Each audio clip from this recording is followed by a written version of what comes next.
Hey, gang. Today's episode, I'm featuring a talk that I gave a few months ago about the hows and whys that I created this particular podcast. What went into my thought process, what the goals of it are and were originally, and they sort of have changed over time. And, physically, how do you do it? I know I've had questions. I get questions all the time from people on, why'd you start a podcast? What's involved with it? And, many entrepreneurs, business owners considering it, would it add value? Could they add value to their client base, expand their reach? And so I gave this talk to a group. It was interesting. It was a group of real estate agents at their office. It happened to be on Halloween. And so they were dressed up. It was a little bit hard to take them seriously because they were all dressed up in actually pretty good costumes, if I do say so myself. So in any event, it's about 20 minutes, not too long, but it hits the highlights, and I think you'll find it interesting. Yeah, thanks for the warm introduction, Carlin. I'm kind of an interactive guy, so really, hopefully this could be a dialogue, not a monologue. Yeah. I'll kind of start off with some background and just history and just kind of set the context for you in terms of the whys and the hows of why I started a podcast and the whole thing. So my background is I've owned a number of businesses over the years. Pretty much right out of school, I started a business, actually right in school. And so I've had the entrepreneurial sort of bend my whole life. And this is sort of my my group of people that I like to serve.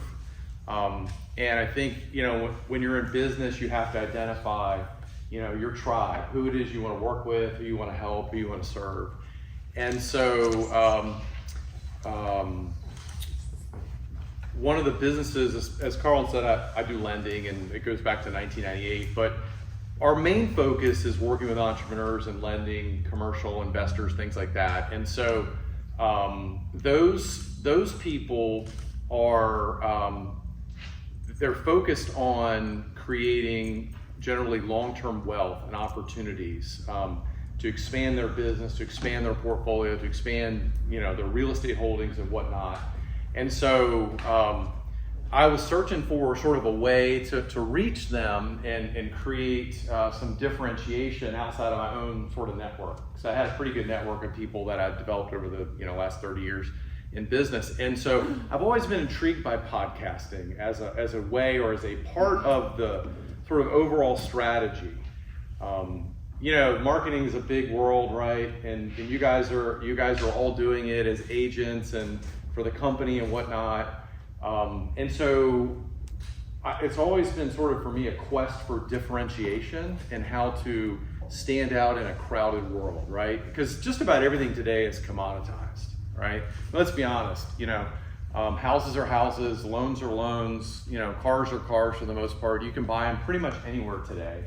And so what I was searching for was a way to help magnify and create some differentiation for me and to build trust and authority with that group of people that I wanted to reach. And I've loved the podcast medium because I like to listen to things. I've always listened to, a teaching or seminars and things like that. I'm always trying to suck up learning, wherever I go. And it's just been a habit I've developed and cultivated, which will serve you well. And so, when I drive, it's been years, I would turn on the radio a little bit, but mostly I'm listening to something and trying to learn and trying to understand. And so I really love that medium. And so I thought, well, what about creating a podcast? How about doing something like this myself? And what would be the advantages and disadvantages? And I think about it in context of you all and what you're trying to accomplish and how it can help you. So I'll tell you a little bit of my story and then what I think maybe, some ways that you can use it for your advantage or not, because it's a pretty big commitment, to be honest with you.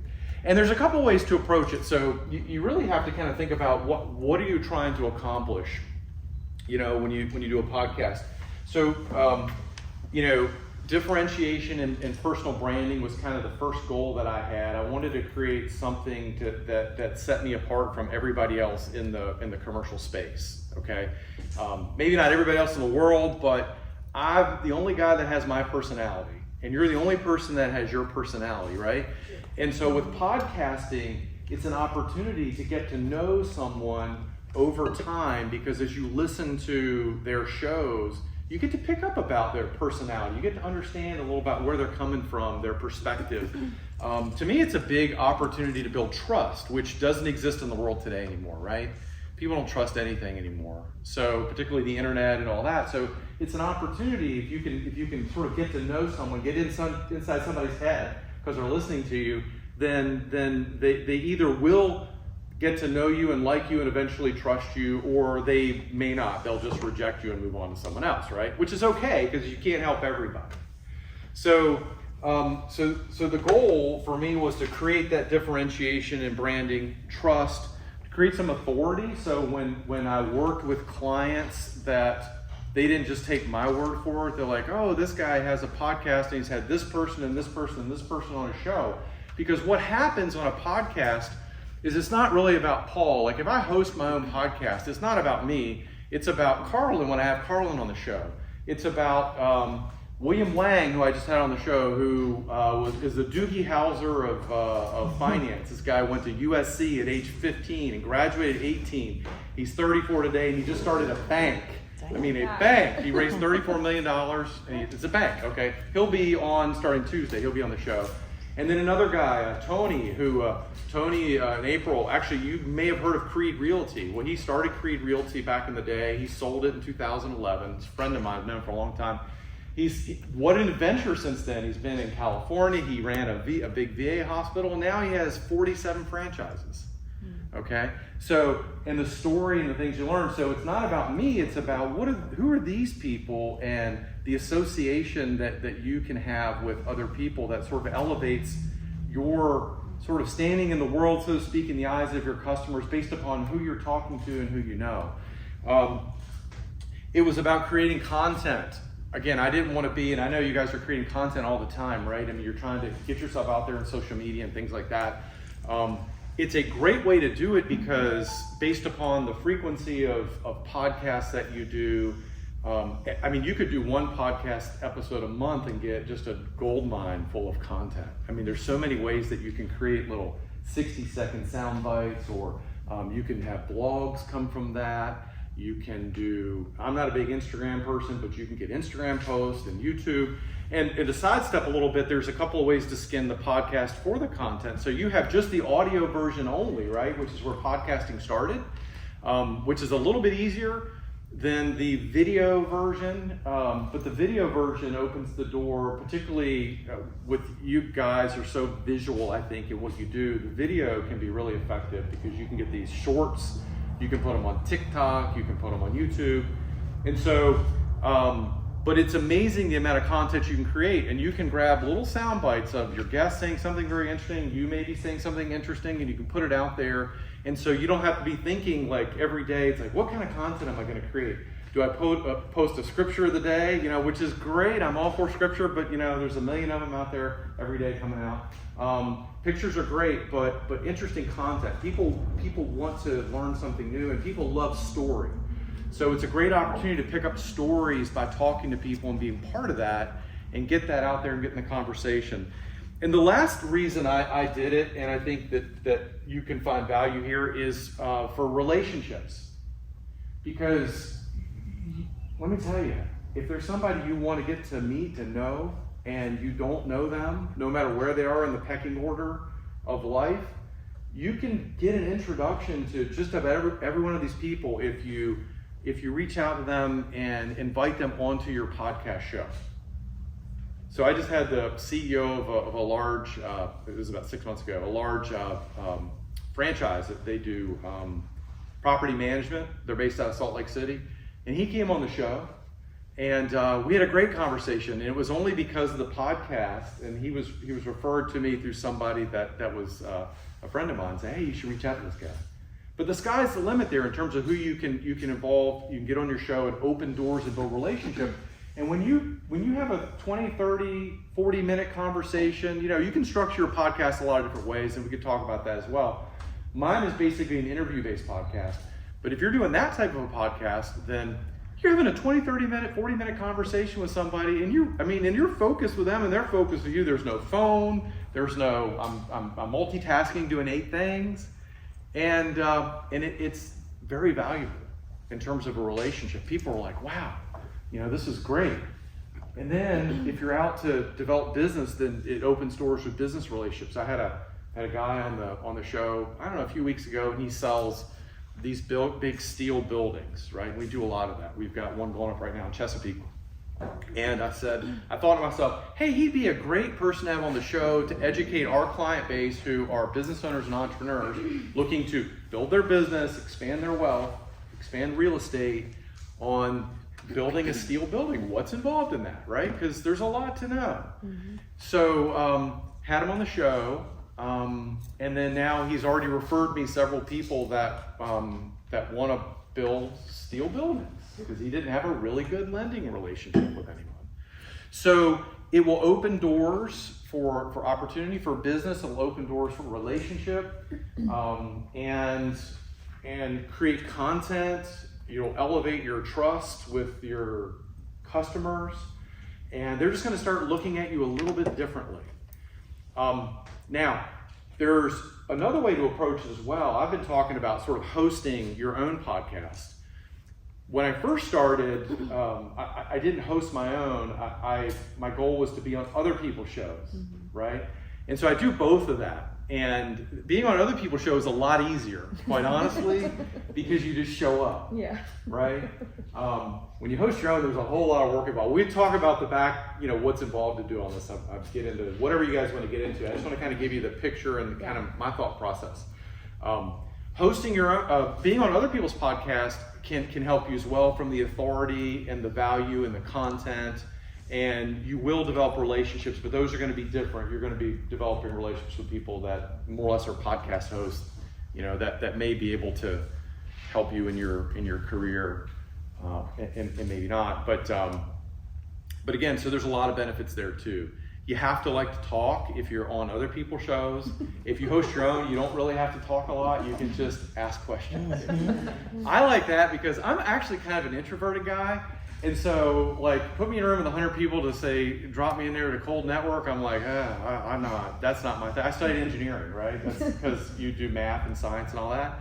But I like talking to people, particularly one-on-one. And if I can get you on the show and ask questions and listen, it's amazing where these things go. I mean, it really is the things that you learn and then the relationship you develop. So that's an approach if you're not like that outgoing, but you want to create a podcast. If you are outgoing, or even if you're not, but you have a specific message you want to get out there, I would say if you're going to be a guest on other shows, you have to have a message and you have to have a call to action, okay? A reason for people to want to reach back out to you. So I'll give you a little story for me. So I started there, and you can do this yourself, or you can hire agencies to do this. And I hired an agency in the beginning because I didn't have the time and energy. But they'll find appropriate shows for you to be on, okay? And if anyone's interested in that, let me know. I've got some very reasonable resources in terms of cost to do it, because if you go on Google, you're going to pay out the wazoo. But I've got some ones they're really good and very reasonable. So I said, well, book me on shows that are for business owners and entrepreneurs that need money, because our whole thing is we fund the businesses and the dreams of business owners, entrepreneurs, real estate investors in non-traditional ways. So let's get out there and talk about that. But what I realized was that was such a wide open, it's such a big sort of concept and topic. I didn't really have a call to action for them to identify themselves and say, hey, I'd like to do business with you. So I've kind of put the pause on that and then dialed it back and then came up with a reason. So I've got a book coming out, which is actually launching next month. We've got the launch date as of yesterday, I said it.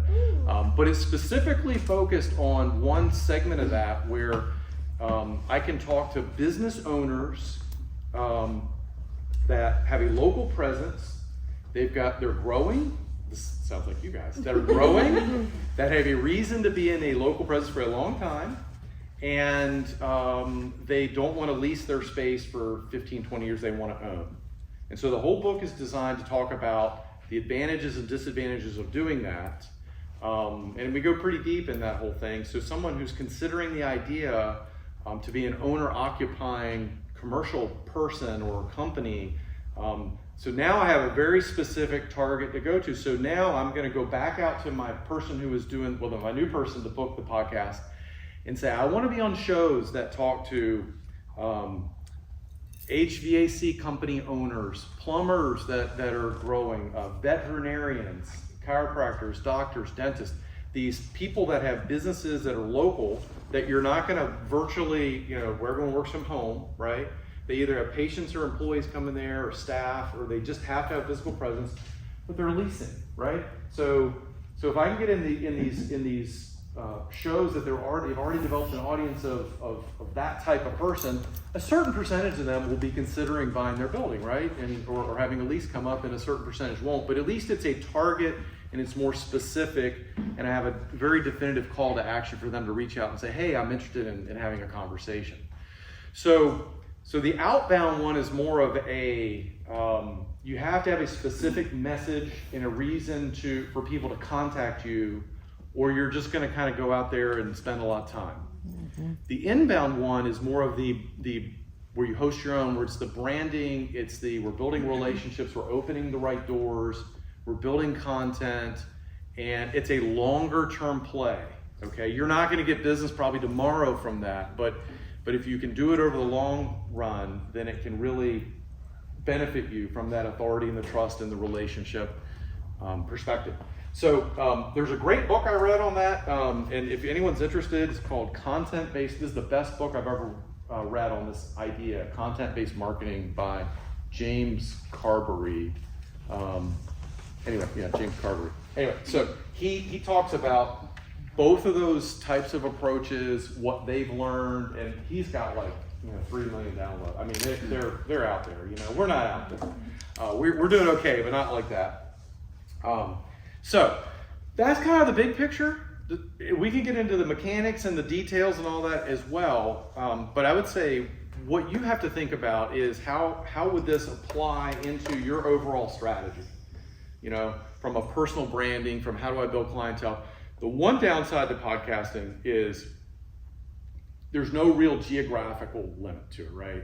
So if you do a podcast here, then somebody in California might listen to the show, and that doesn't really serve you if you're selling real estate here, unless they're moving into this area, okay? Unless they're moving to the area. So maybe if you had a podcast that was about local area things that are going on, people that specialize in different, components of this area, like somebody maybe with Colonial Williamsburg and somebody with the beach, and then you could have some of your partners, like your lenders, your title people, appraisers. You can talk about the process of buying. There's a lot of things you can do, but you have to kind of figure out for yourself, what is that sort of angle? What is that, purpose of my show? How am I going to leverage this? And then how can I take this with my potential clients that are reaching out to me all the time with the existing marketing I'm doing? What would add value there to what I'm already doing in terms of them deciding to choose me as a real estate agent versus someone else, right? Because at the end of the day, that's the question we all have to deal with, right? Why would this particular person come to me for a loan to buy their building or do an acquisition or whatever versus someone else? You got to answer that question, right? It's the ultimate question. So how can this help you create a little bit of an edge versus someone else? So you got to answer that, I think. And then once you answer that question, then you can start thinking about, who, what, when, where, and why. I think stories of your client experiences are awesome. Interviewing clients that are happy. And these don't have to be 45-minute interviews. These could be 10 or 15-minute, vignettes. Some people, and I'm going to start to do, I haven't done it yet, I'm going to start to do it, will supplement their shows, maybe every other show they'll do just themselves, and it'll be a teaching thing, 10 minutes on, let's talk about, the importance of contract negotiation and what can go sideways and what do you got to look out for, and here's the story, and so you're sort of showcasing your expertise, and you can repurpose that, because then you can send that piece out to your client if they have a question on that. Say, here's my podcast episode here, listen to this, it answers all those questions. So you can double dip there do the work once and then reutilize it over and over and over again from a content standpoint. I think that would be helpful based on all I've seen and all I've studied, the stories, the professional content, and then you can put it on YouTube as well, and then you can amplify this stuff. The marketing people know how to do this better than I do, but you can promote it. You can promote like on YouTube. I do know one agent I interviewed about a year ago, and he doesn't do a podcast, but he does YouTube. So he does these little 5-minute vignettes, and he told me he got all of his clients from YouTube, and I think he had 60 of them in the last 12 months, and they were all coming into the area. So it was basically educating people about the area, and then these other things that were going on. He would have little vignettes from his lender, from what's going on in the market, interest rates and all that. So just all sort of a one-stop adding value. This is why you would want to work with me. Again, it sounds like a lot, and it is and it isn't, okay? It isn't based on if you can have some help with the process. So you can do a show, if you want to host one, once a week, once every other week, once a month. You can do a 30-minute show, an hour-long show, which I don't recommend, a 15-minute show. Too much. Too much, way too much, right? I skip from this one, so I'm not listening. Yeah, you do whatever, and then if you're having guests, all you got to do is be creative on who you're going to invite, and then you can take that and you can cut it up and then repurpose it. So it's not like we do one show and then somebody does the video, somebody does the audio, somebody does the marketing, and they just put it out there, right? Is that all one company, or you hire different people? I've got different people doing different things. So that's kind of the high points. I don't want to bore you with all, go into all details. Are there questions or comments or thoughts or whatever? Do you record, like you said, if you do it once a month, do you record a bunch and then just launch later? Or because I'd imagine that you'd have to get ahead of the content and then you launch it at a later date, right? Like how far, what is that? Like to start or like once you're going? Either way, I Okay. guess. Yeah, it's a great question. So to start. 2 weeks before it launches, or? Yeah, so I can tell you the way I was doing it, the way I'm doing it now. I mean, it's in the beginning, I recorded like 4 or 5 episodes before we launched. And the goal was to go 1 a week. Okay, but I had someone that was aggressively booking appointments for me, and so we would try to schedule 2 to 3 a week, and so we had a little bit of a buffer. But I think that's enough. Yeah. And generally I'm 1 or 2 ahead. So I've got 1 or 2 in the queue that are like the 2 I just recorded. They haven't gone live yet. That one's Tuesday, and then one will be 2 weeks from now. So you don't have to do a massive amount of work, and you can bulk it out. Like I would set aside a Tuesday or a Thursday afternoon and like 3 time slots, and I would just set it up on the Calendly, and if people pick a time. But I didn't open my calendar to the whole week. I would just set just a couple of blocks just for this. And that way I could go in and have 1 or 2 or 3 interviews, and I'm done. Well, I hope you enjoyed that episode today. The training session I did for that office about the hows and whys and the mechanics behind a podcast. I had a lot of fun delivering it.